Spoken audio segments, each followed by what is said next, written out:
కేంద్ర మంత్రి గారు నితిన్ గడ్కరీ గారిని కలిసి నేను ఆదోనికి సంబంధించిన కర్నూలుకు సంబంధించినటువంటి కొన్ని రోడ్లని అభివృద్ధి చేయడానికి రిప్రజెంటేషన్ ఇచ్చాను, లెటర్లు ఇచ్చాను. దాంట్లో మొట్టమొదటిది కర్నూలు బళ్ళారి రోడ్డు 102 కిలోమీటర్లు. 5 నియోజకవర్గాలు, కర్నూలు, కోడుమూరు, ఎమ్మిగనూరు, ఆదోని, మంత్రాలయం నియోజకవర్గం, 5 నియోజకవర్గాల్లో 102 కిలోమీటర్లు ప్రయాణం చేసే ఈ రోడ్డు చాలా కీలకమైన రోడ్డు ఇది.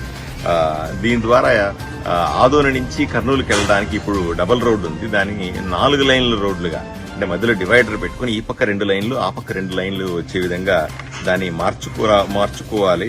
అలాగే గుత్తి పత్తికొండ ఆదోని రోడ్డు 71 కిలోమీటర్లు గుత్తి పత్తికొండ మీద ఆదోనికి వచ్చే రోడ్డు, NH44 నుంచి NH167 ని కలిపే రోడ్లు. ఇవి రెండు కూడా రాష్ట్ర ప్రభుత్వానికి సంబంధించిన రోడ్లుగా ఉన్నాయి.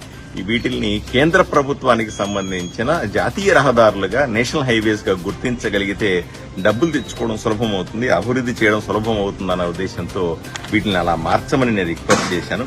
ఇంకొక లెటర్ కూడా ఇచ్చాను.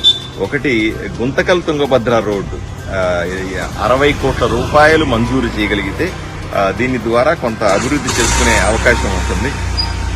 అలాగే ఇంకొక రోడ్డు కూడా ఉంది, గుత్తి పత్తికొండ రోడ్డు కూడా సుమారుగా 42 కోట్లతో అభివృద్ధి చేసుకోగలిగితే అది కూడా రోడ్డు వైడనింగ్ చేసి బ్రహ్మాండంగా ఆ కారిడార్లో ఉపయోగపడుతుందనే 2 ఉత్తరాలు నితిన్ గడ్కరీ గారు కేంద్ర మంత్రి వారికి ఇచ్చాను. ఆయన తప్పనిసరిగా నేను దీన్ని పరిశీలిస్తానన్నాడు.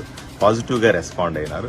దీన్ని మరింత ఫాలోఅప్ చేసుకోవాల్సింది. 1-2 సార్లు ఢిల్లీకి వెళ్లి దీన్ని ఫాలోఅప్ చేసుకోగలిగితే రహదారుల నిర్మాణము, రహదారులు ఎంత గొప్పగా తయారైతే కర్నూలు జిల్లాలో అంత గొప్పగా అభివృద్ధి చెందుతుందనే నమ్మకం నాకుంది.